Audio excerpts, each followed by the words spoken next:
কালকে শুনছি যে ব্যাংকে নাকি কি গন্ডগোল হয়েছে, আসি দেখি অ্যাকাউন্ট চেক করে দেখি মাত্র 2 লাখ টাকা আছে আর 6 লাখ টাকা নাই। সে টাকায় টাকা লই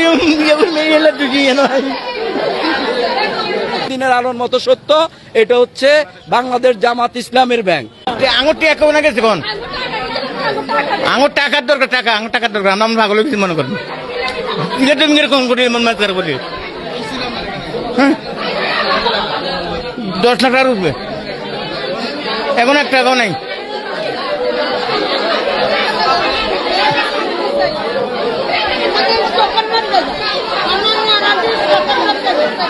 সে টাকায় টাকা লই ঢুকিয়ে নয়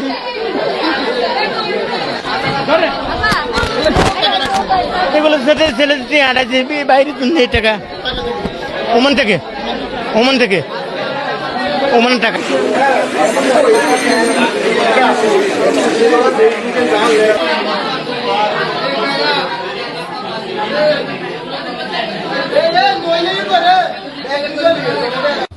গোপালপুর ইসলামী ব্যাংক এজেন্ট শাখার যে একটা ব্যাংক আছে, মানুষ এই এলাকার হতদরিদ্র জনসাধারণ আমানত হিসাবে এই টাকা জমা রাখত, লেনদেন করত। হঠাৎ করে এই ইসলামী ব্যাংক এজেন্টের যিনি মালিক জানতে পারছি জনগণের টাকা আত্মসাৎ করে উধাও হয়ে গেছে।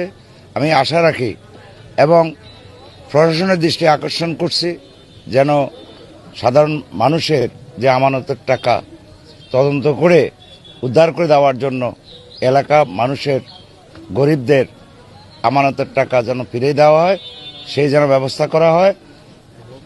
এবং এই ব্যাংকের সাথে যিনি জড়িত উনি তদন্ত করে ওনাকে শাস্তির আওতায় এনে মানুষের টাকা উদ্ধার করার ব্যবস্থা করার জন্য বিশেষভাবে আমি এলাকার মানুষের জনগণের পক্ষ থেকে, গ্রাহকদের পক্ষ থেকে অনুরোধ